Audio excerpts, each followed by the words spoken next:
महाकाश्यप स्थविर भगवान बुद्ध के अग्रणी और श्रेष्ठतम शिष्यों में से एक थे।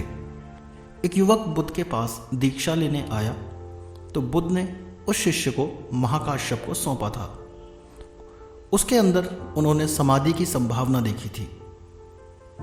उस युवक ने काफी लंबे समय तक शिक्षा ली और ध्यान में अच्छी कुशलता भी पाई, लेकिन एक स्त्री के सौंदर्य को देखकर वह युवक मोहित हो गया और संग को छोड़कर गृहस्थ हो गया। कोई गृहस्थ रहना चाहे या एक सन्यासी का जीवन अपनाना चाहे, स्वयं पर पूरी तरीके से निर्भर था। उसके माता पिता तो यही चाहते थे कि उनका बेटा विवाह करे और खुशी खुशी अपना जीवन जिए, क्योंकि सन्यास लेने का फैसला उस युवक ने स्वयं लिया था। ये बात उनके परिवार के स्वाभिमान के लिए एक भयंकर चोट थी कि उनका बेटा बुद्ध के पास जाकर और महाकाश्यप जैसे अद्भुत व्यक्ति के शिष्यत्व को स्वीकार करके और पतित हो जाए।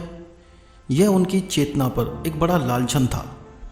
तो उसके परिवार ने इस स्थिति को महापतन मानकर उस युवक को घर से निकाल दिया।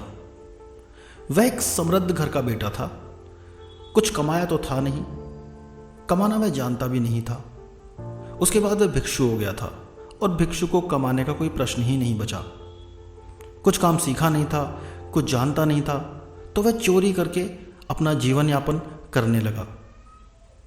उस युवक ने सुंदर युवती को देखकर कभी सोचा भी ना होगा कि एक दिन चोरी भी करनी पड़ेगी, क्योंकि एक भूल होती तो दूसरी भूल भी साथ आती। जैसे एक झूठ बोलो, उसे छिपाने के लिए 1000 झूठ बोलने पड़ेंगे।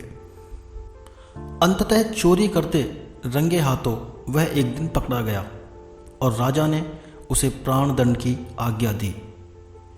जिस समय जल्लाद उसे मारने के लिए ले जा रहे थे, उस समय भिक्षाटन के लिए जाते हुए महाकाश्यप स्थविर ने उसे देख लिया।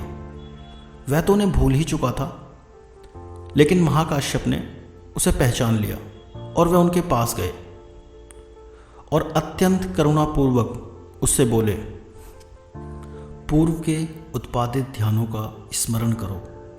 ध्यान नौका है।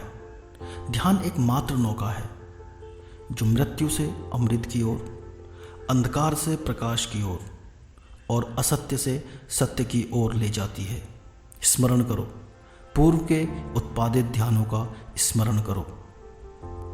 स्थविर की ये करुणामय वाणी, यह संदेश उसके श्वास श्वास में समा गया।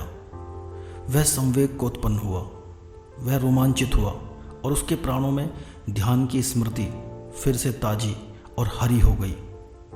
वह तत्क्षण ऐसे ध्यान को उपलब्ध हो गया जैसे कोई स्वप्न से जागा हो। वह ऐसा ज्योतिर्मय हो उठा, उसकी प्रभा अद्भुत थी। उसका हावभाव ऐसा था कि जल्लाद भी अनदेखा न कर सके और उसे अब कोई भय भी नहीं था। ध्यान में भय होता ही नहीं, ध्यान में मृत्यु ही कहाँ। उसकी वह अपूर्व दशा ऐसी थी कि जल्लाद बजाय उसकी गर्दन काटने के उसके चरणों में झुक गए। यह खबर राजा तक पहुंची। राजा स्वयं अपनी आंखों से देखने आया। ऐसा अलौकिक सौंदर्य देखकर वह आश्चर्यचकित हो गया। उसने बंदी को छोड़ देने की आज्ञा दी। फिर राजा उसे लेकर बुद्ध के चरणों में उपस्थित हुआ और उनसे पूछा, यह रूपांतरण कैसे हुआ? क्षण भर में महाकाश्यप का एक वचन सुनकर, इतनी सी बात से कि स्मरण कर, पूर्व के ध्यानों का स्मरण कर, ये जागरण फलित हो गया। राजा ने कहा, ऐसे वचन तो मैंने भी बहुत सुने हैं, फिर मुझे जागरण क्यों फलित नहीं हुआ? महाकाश्यप के प्रवचन मैं भी सुनता हूं, फिर मैं क्यों अंधा का अंधा हूं? और यह महापापी है, फिर ऐसी क्रांति? भिक्षु था ये पहले, सुना है मैंने, फिर पतित हुआ, एक स्त्री के मोह में पड़ा, फिर और पतित हुआ, चोर बना, अब रंगे हाथों पकड़ा गया है। मृत्यु दंड दिया था इसे, और महाकाश्यप का एक वचन सुनकर, स्मरण कर, पूर्व के ध्यानों का एकदम ज्योतिर्मय हो उठा। राजा पूछने लगा, बुद्ध को, मैं जानना चाहता हूँ प्रभु, ये कैसे हुआ? भगवान बुद्ध ने उत्तर दिया, ध्यान के जादू से।